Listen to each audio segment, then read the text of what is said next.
of you get to the four-way stop at the same time, like, trying not to be rude.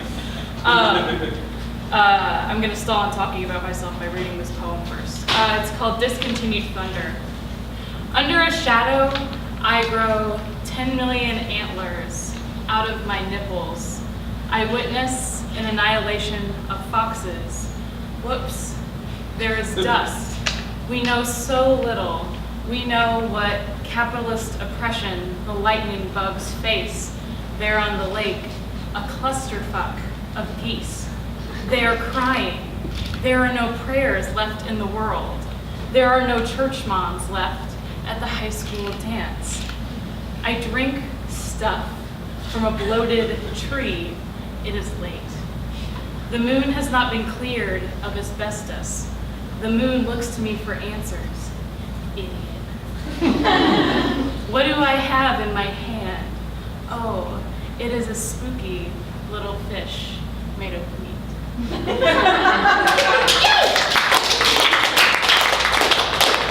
I try to read that poem as much as possible when Sam Sachs is in the room because I know how much he loves the last few phrases. It brings me much joy to see him smile.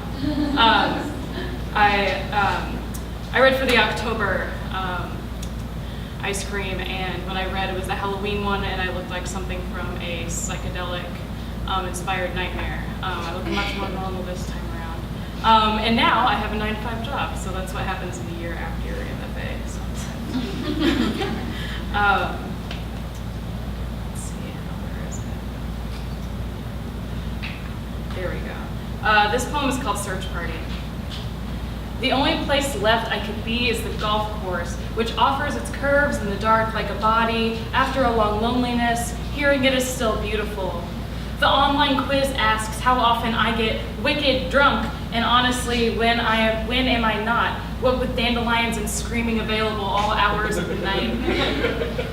Most things don't say why they do this or go there. Not my brother crying in church, or the cows in my hometown falling silent on the new year, or you last June, how you failed me. Last summer, how you split me open like a dog on the highway, and now, how should I carry anything in these tiny, stupid hands? I keep running, but there's no country far enough. When I admire the beautiful houses of strangers, I pledge myself to a kingdom I will never see.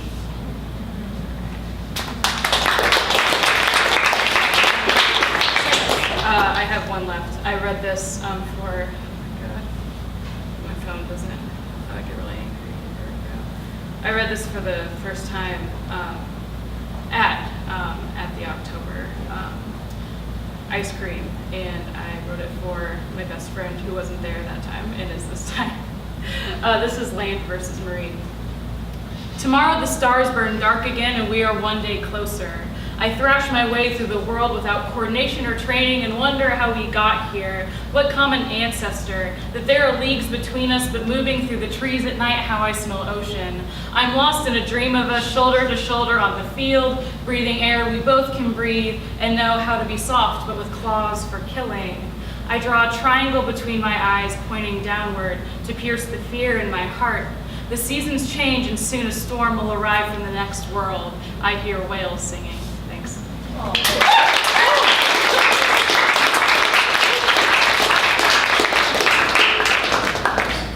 don't know, that was the best psychedelic nightmare I ever saw. So. Agreed.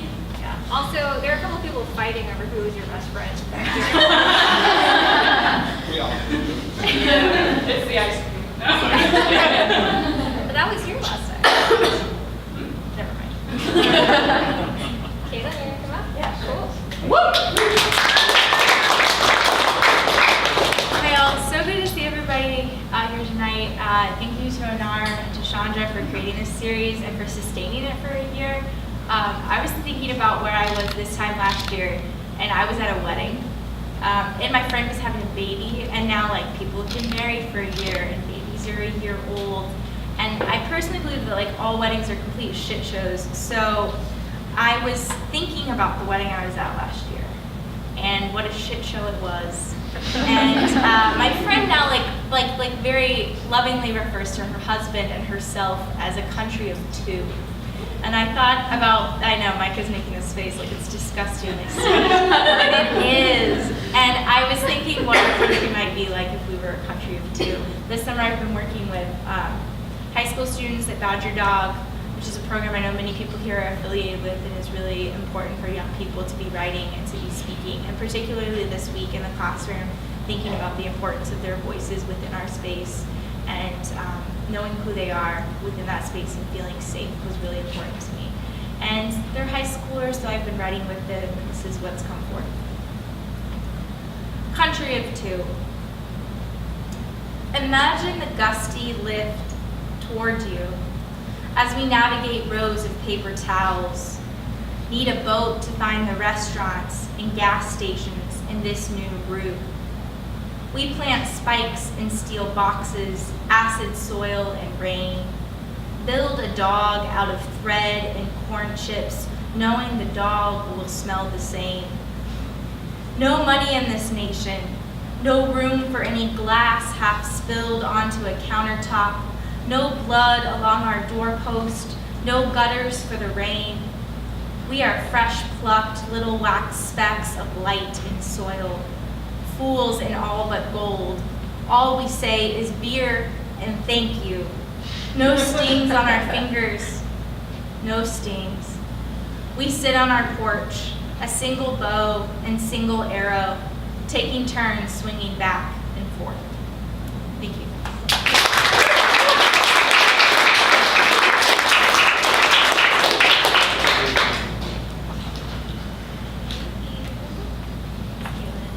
I totally forgot.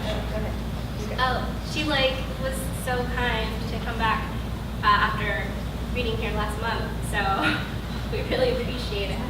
No, we're happy to have you back. Really. It's your readers last. Yeah, that was like a battle. Really appreciate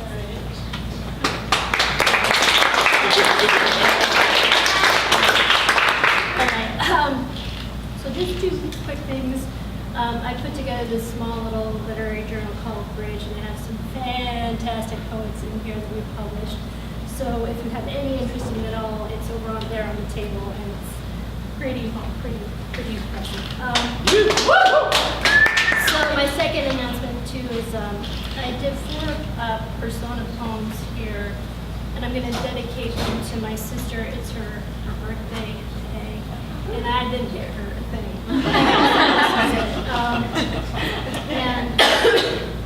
And yes, the past year she's kept me alive.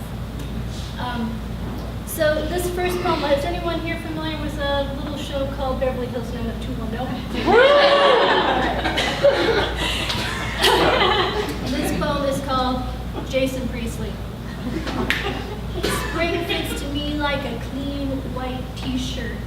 I squint into the sun, everybody swoons. I'm looking deep into the heat of things, taking up matters of asphalt and chrome.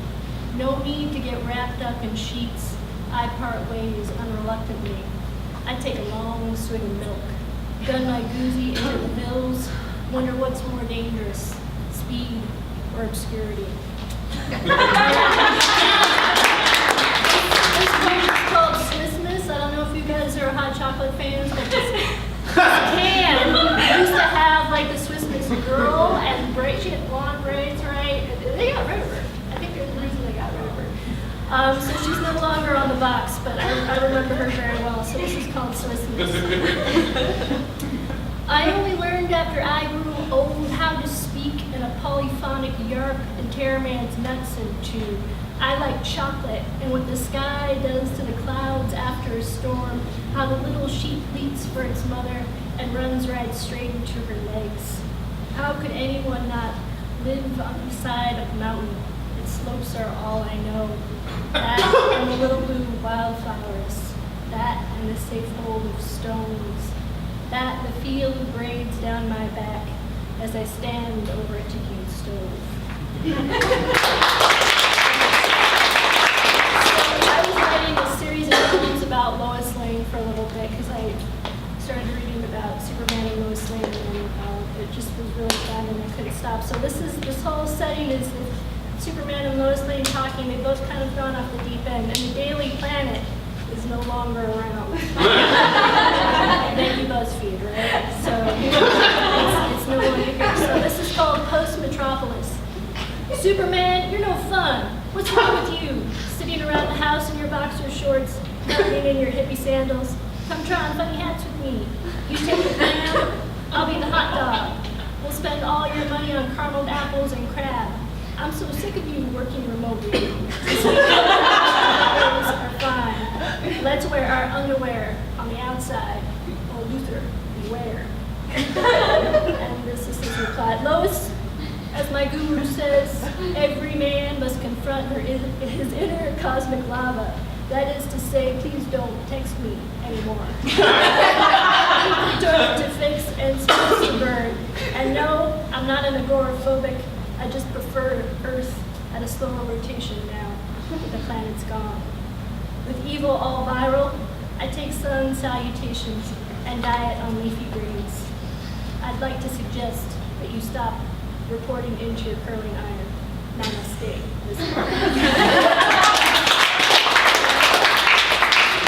And this one is in honor of Scott Adams, who, if anyone knows who Scott Adams is, he does Delbert, right?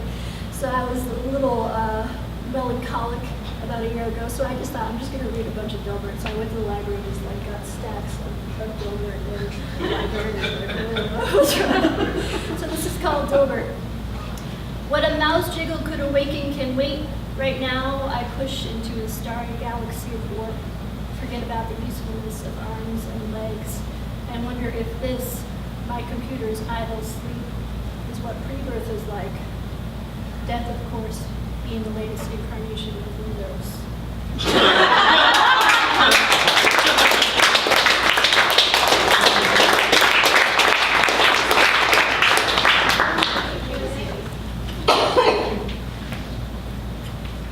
So that's it. No, I'm just kidding. To finish this story is fellow Malvernian, Stephanie.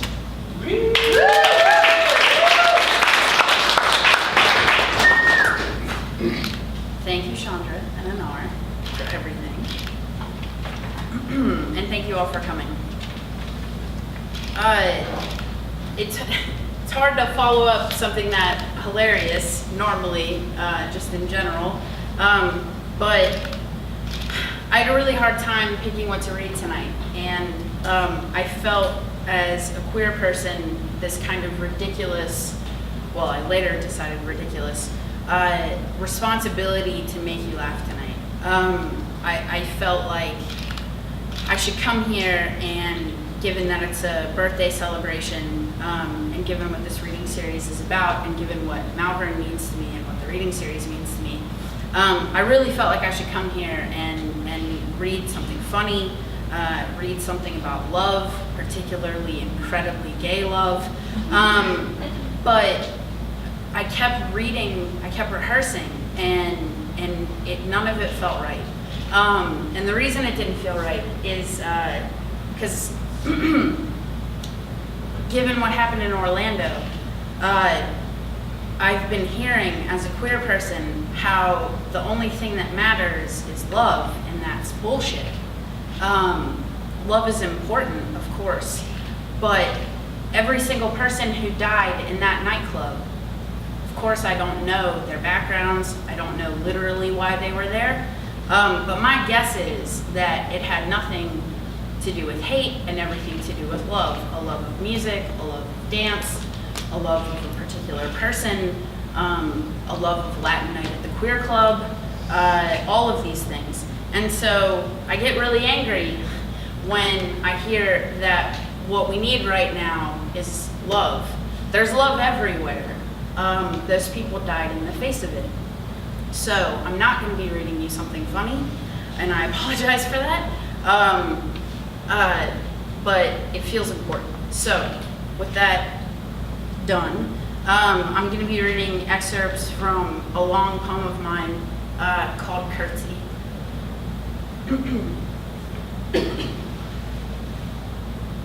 And I should say it's important to me also that you know this was in no way written in response to Orlando. Excerpts from Curtsy. The boy inside the river, my boy inside weaponized. The boy will be a boy, will be a river, the longest. My ordered body, he teaches me guns. Like a blood brother, you know what that is. King of the mountain, queen of the pit. The post office keeps sending me mail addressed to my father, who gave me his name, won't stop talking about death, and spent my childhood underwater. He gave me, my father, his girl name. He resurfaced in California, they tell me, a live birth, documented, female, Oceanside.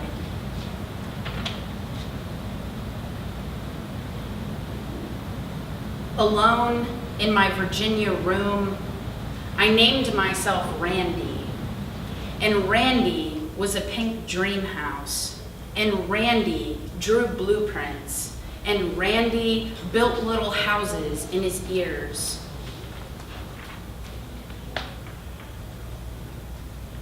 When I get big, before I'm dead, then I wail like a girl with wildflower breath.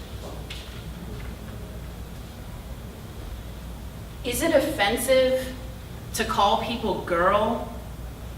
Hey, look, it's the dykes. Hip-tipped and heaving, corseted in platelets. How do you know your mouth is a girl? What do you say when she leaves you? Oh, brother, I lost something in the hills. Oh, brother, the river drank you away.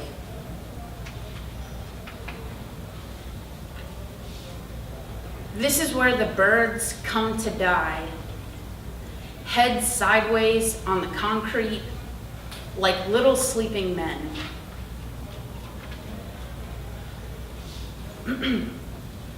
A rose-colored little prince, a backyard boy in blue, the same shade as a streak of spider blood.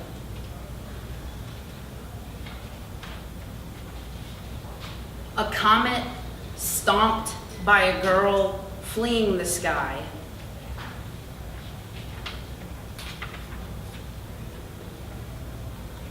How could I have known I'm a girl? I want girls. I kept falling in love with my brothers, like Will and Peter, old sores, extensively mapping a rotting girl, flaking like bone-colored shit on a black vulture's foot.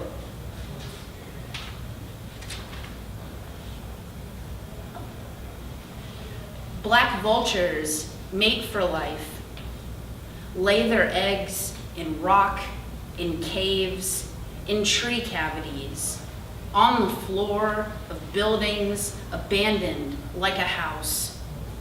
Do not build a nest. Have no gender split when it comes to incubation. Sit on my face. Make me a bird. Thanks.